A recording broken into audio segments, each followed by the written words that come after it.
Bismillah ar-Rahman ar-Rahim, in the name of God, the Compassionate, the Merciful. My name is Ibrahim Hooper. I'm National Communications Director for the Council on American Islamic Relations. Thanks for coming today.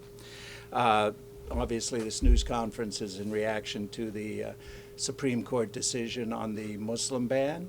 The first speaker we'll hear from will be CAIR National Executive Director Neha Dawa, and if you could spell that, that would be great.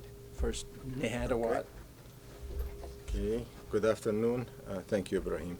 My name is Neha Dawa, Nihadawad, the National Executive Director of CAIR, the Council on American Islamic Relations. So we are joined today by our civil rights partners, South Asian Americans Leading Together, Asian American Advancing Justice, and a member of the American Arab Anti-Discrimination Committee, to offer a reaction to the decision by the Supreme Court that was issued yesterday. As you know, yesterday and today are the last 2 days of the Muslim holiday of Eid al-Fitr after Ramadan, so we were at the holiday when we heard the news about this decision. This decision, in our views, has like 3 parts. Number one, we believe that it is a partial victory for the advocates for justice and civil rights and for refugees in this country, because the total and complete shutdown of Muslims entering the United States announced by presidential candidate Trump has failed. The Supreme Court has struck down the majority of the main points in this decision. Now the Supreme Court is saying that the majority of people who seek entry to the United States to seek a job or to study in the U.S. or to visit a relative, they are allowed to come to the United States. Why? Because the total and complete shutdown intent behind this is inherently unconstitutional. So we believe this is a partial victory for those who believe in equal opportunities and justice for all. The Supreme Court, therefore, really watered down this decision by Trump. We know that Mr. Trump claimed victory, but I think the victory is for those who advocated that the majority of this ban is unconstitutional. However, we also are concerned about the decision because it ignored the bigotry that is at the heart of the travel ban executive order. And this will embolden the Islamophobes in his administration to expand efforts to target American Muslims and also with unconstitutional and productive policies. Muslims who are coming to the United States complain that they have been aggressively questioned about their faith, and also American Muslims who are coming back to the U.S. are questioned about their faith. We believe that this aggressive and anti-Muslim policies will be emboldened by this decision. We hope that in the fall that the Supreme Court justices will recognize that no government should be allowed to target any people because of their faith tradition like the Muslim community, that we are a nation of laws, and the Supreme Court will uphold this and will remind us as Americans and will remind the world that America is a leading country in establishing justice and the rule of law for everyone. Thank you.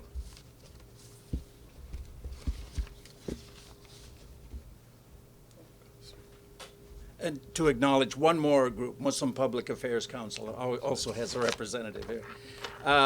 Next we'll hear from Gadeir Abbas, who is a staff attorney in CAIR's Civil Rights Department. Gadeir. The last name is Abbas, Abbas. We have to acknowledge how far back from the brink that the courts have pulled the Trump administration. Remember when he initially implemented his first executive order, that executive order was designed to lead to the expulsion of lawfully present Muslims inside the United States. It would have denied green card holders the ability to re-enter the United States after being abroad. And the courts intervened, and Trump gave up and introduced a much smaller version of that initial ban. And now, of that smaller ban, the Supreme Court has enjoined preliminarily a big chunk of it. And that does leave foreign nationals, refugees who are outside the United States, who seek admission to the United States. It leaves them in a lurch. And those folks who are trying to come to the United States lawfully, who are following the appropriate procedures to get into the United States, this Supreme Court decision leaves them with little alternative but to wait until what the Supreme Court ultimately decides in October.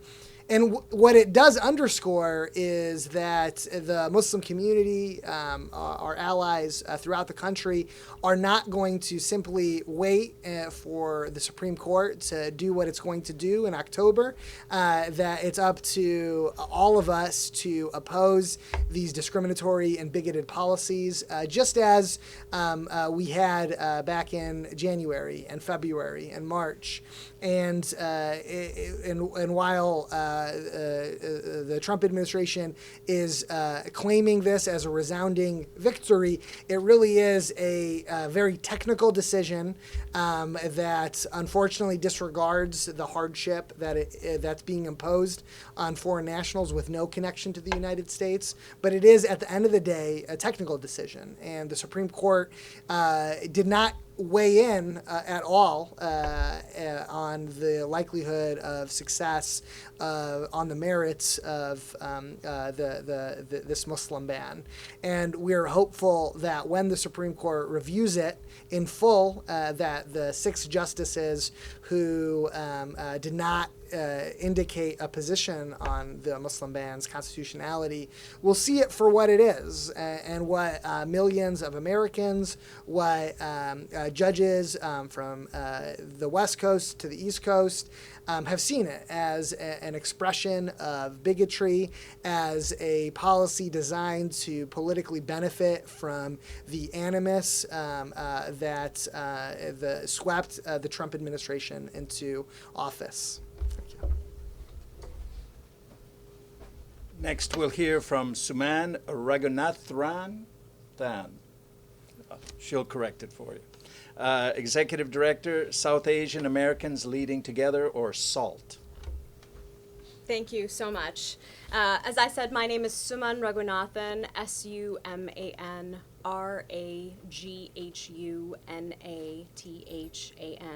I'm the Executive Director of SALT, a national civil rights and racial justice organization that works to uphold the civil rights of all South Asian Americans in the U.S. And it's a pleasure to be here working in partnership with our friends, allies, and soldiers in support of justice from the Asian American, Muslim, and Arab communities.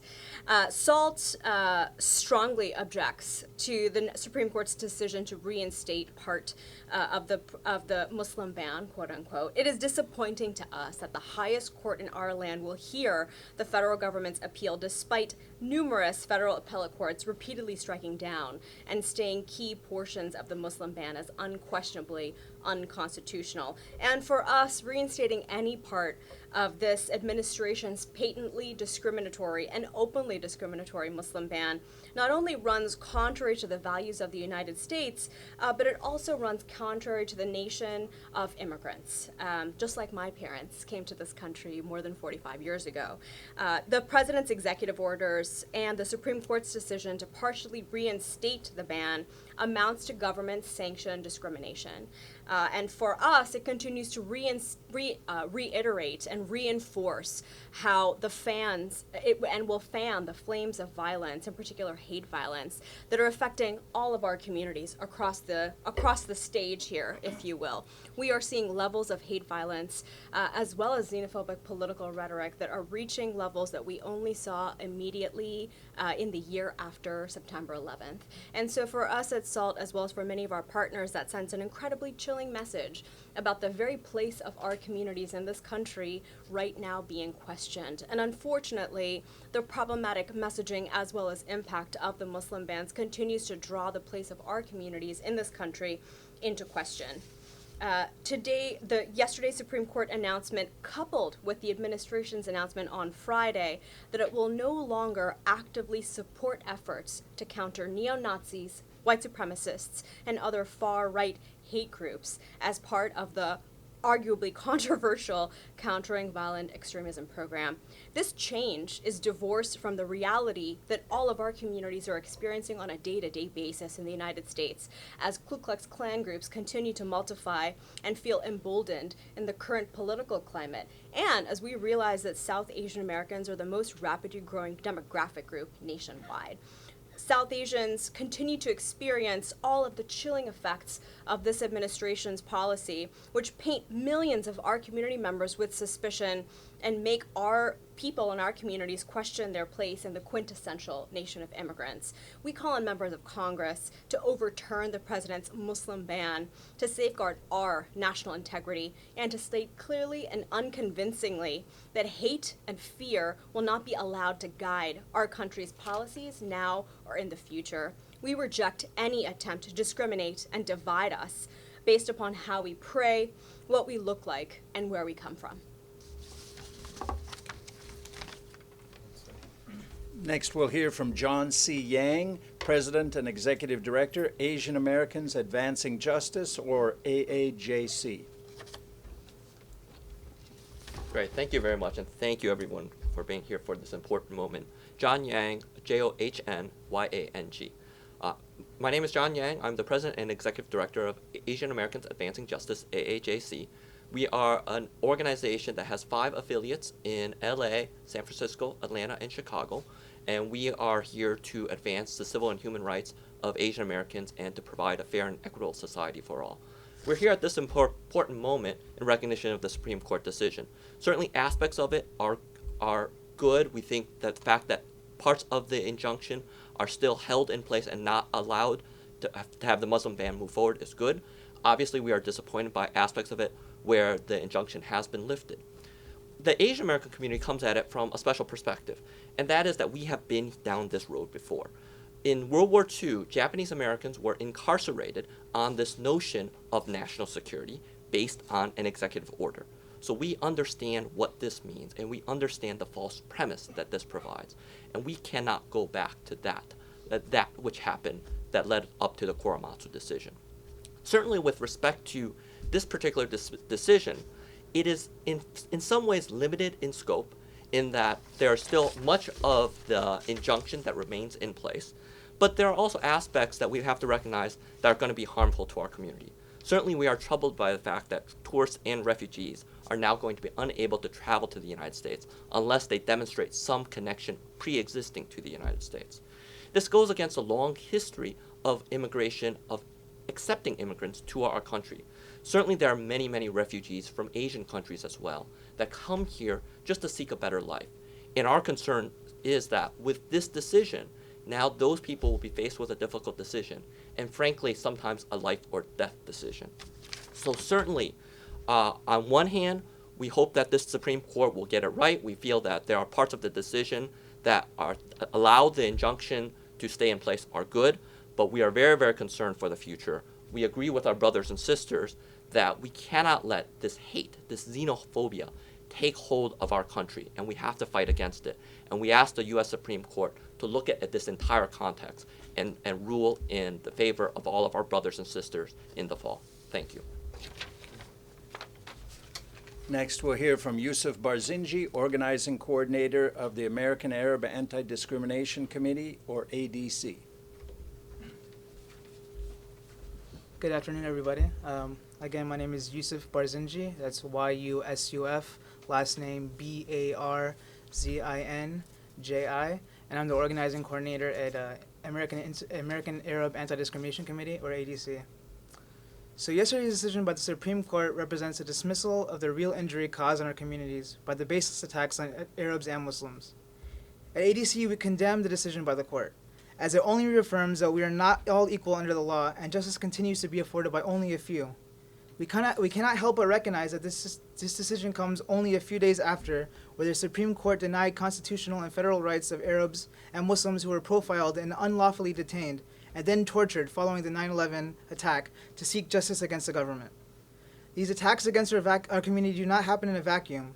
We must continue to fight for justice. We must continue to hold our government accountable for discriminatory actions. At ADC, we've continued to put together toolkits for those traveling from areas affected by the ban, and we will continue to provide resources for those coming. We're happy to be working with our allies here, like MPAC and CAIR and SALT, and we hope to do more work towards achieving all of our goals across all communities, not just the Muslim and Arab demographics. Just like they're here for us now, we hope to be there for them whenever they need us, which will undoubtedly be soon. Thank you so much. And finally, we'll hear from Ilhan Calgary. She's with the Muslim Public Affairs Council, and she'll give her title, MPAC, M-P-A-C. Hello, and I want to thank you for being here. I feel very honored to be among this very diverse group. My name is Ilhan Calgary. The first name is spelled I-L-H-A-N. The last name is spelled C-A-G-R-I. I am the Senior Program Fellow for Religious Liberty at the Muslim Public Affairs Council.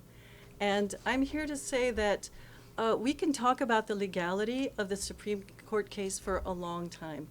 It's clearly what has happened with the Muslim ban is clearly unconstitutional, it's illegal. But more than anything else, what this president has done and is continuing to do is un-American and it's immoral. And the effects are that it drives a wedge between the various religions in this country, a country that enjoys diversity, that tries to propagate respect for one another, and that brings out the best of America.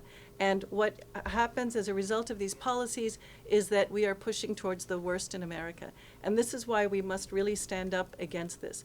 So while other people can talk about the theory of the Supreme Court case, we really need to talk about the practicality of what is coming down the road, the practicality of the president's message, and the practicality of upholding those messages, and what will happen to our America if it continues in this way. Thank you. Thank you, and if anyone has any questions, if not, we'll have everyone available for one-on-one interviews. Again, thank you for coming.